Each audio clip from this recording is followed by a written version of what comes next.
बिहार के बोधगया में serial blast हुआ है। एक के बाद एक 9 धमाके हुए हैं और 9 के 9 धमाके महाबोधि मंदिर के पास हुए हैं।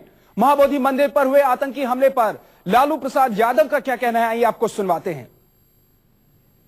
इसको हम स्ट्रांगली कंडेम करते हैं, कंडेम भी नहीं करते हैं। भारत सरकार का आईबी अगर रिपोर्ट दिया था स्टेट गवर्नमेंट को, तो ये सारी जिम्मेवारी स्टेट गवर्नमेंट को लेना पड़ेगा। मैं नहीं जानता, बात तो सामने खुल करके आएगी। तो जो घटना घटी है, जिन तत्वों ने किया है उसको जांच करे, देखे, पुख्ता सबूत दे। आपको बता दें कि किस तरह से ये धमाके हुए। एक के बाद एक सुबह 5:30 बजे के आसपास पहला धमाका हुआ। उसके बाद हर 2 मिनट के अंतराल पर एक के बाद एक धमाके होते रहे। तस्वीरें देखिए, तस्वीरें हैं धमाके के बाद की तस्वीरें, जब यहां पर सुरक्षा बल पहुंचा और यहां पर अब कोशिश ये हो रही है कि सबूत जुटाने की कोशिश हो रही है। लिहाजा एक एक चीज को यहां कॉर्डन ऑफ कर दिया गया है पूरे इलाके को, और एक एक चीज को सबूत की तरह जुटाने की कोशिश हो रही है, ताकि पता ये किया जा सके कि इस धमाके के पीछे हाथ किसका है, कौन सा आतंकी संगठन इस पूरे हमले के पीछे था, मास्टरमाइंड कौन था, किसकी साजिश थी ये, और आखिर किस तरह से इस पूरे घटनाक्रम को अंजाम दिया गया, ये पता लगाने की कोशिश अब सुरक्षा एजेंसियों की। हालांकि पहले आईबी की तरफ से ये जानकारी दी गई थी कि इस तरह के हमले हो सकते हैं, लेकिन चौकसी नहीं बरती गई, इंतजाम नहीं किए गए। लिहाजा ये देखने को मिला आज सुबह। जैसी लोगों की नींद खुली तो धमाके से नींद खुली। खबर यही मिली कि बोधगया में महाबोधि मंदिर के पास एक के बाद एक 9 धमाके हुए हैं। अच्छी बात यह रही कि 2 बम को डिफ्यूज कर दिया गया। एक बम तो बौद्ध की मूर्ति में लगाया गया था, हालांकि सुरक्षा बल ने उस बम को डिफ्यूज कर दिया। इसके अलावा जो वृक्ष है वहां पर, बौद्ध वृक्ष, उसमें भी, उसके पास भी बम लगाया गया था, उसको भी डिफ्यूज कर दिया गया। नहीं तो ये और ज्यादा बड़ी घटना हो सकती थी। प्रार्थना कक्ष के पास 8वां धमाका हुआ, 9वां धमाका हुआ प्राथमिक उपचार केंद्र के पास। इस तरह एक के बाद एक धमाके होते रहे।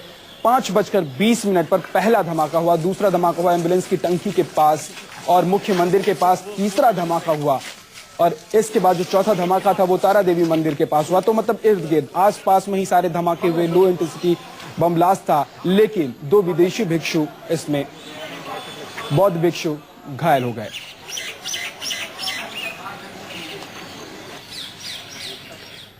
जेडीयू प्रवक्ता नीरज कुमार हमारे साथ जुड़ गए हैं। नीरज साहब, अगर जानकारी पहले से थी तो सुरक्षा के इंतजाम क्यों नहीं किए गए, चौकसी क्यों नहीं बरती गई? देखिए, ये बिहार की पहली घटना है और हमारे अंतर्राष्ट्रीय धरोहर को क्षति पहुंचाने की एक दुस्साहसिक कोशिश की गई जी। घटना की संवेदनशीलता का अंदाज भी लगा सकते हैं कि अगले सुबह बिहार के माननीय मुख्यमंत्री नीतीश कुमार जी घटना स्थल की ओर रवाना हुए।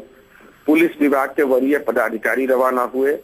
जब तक के पूरे घटनाक्रम के बारे में जो हुई क्षति, जो हमारे विदेशी पर्यटक जो घायल हुए हैं, और वहाँ की जो आंतरिक सुरक्षा व्यवस्था में जो चूक की बात की जा रही है, रेड अलर्ट के बाद व्यवस्था नहीं हो पाना, इन तमाम तथ्यों के बारे में औपचारिक रूप। लेकिन नीरज कुमार जी, पहली घटना हो या दूसरी घटना हो, अगर आईबी की तरफ से जानकारी मिल रही थी तो उसके लिहाज से चौकसी तो बरतनी चाहिए थी। मान लिया कि नीतीश कुमार पहुंच गए, घायल जो हैं उनका अस्पताल में भर्ती करा दिया गया, लेकिन क्या इस बात का इंतजार था सरकार को कि एक घटना हो उसके बाद चौकसी बरती जाएगी? घटना से पहले चौकसी क्यों नहीं बरती गई?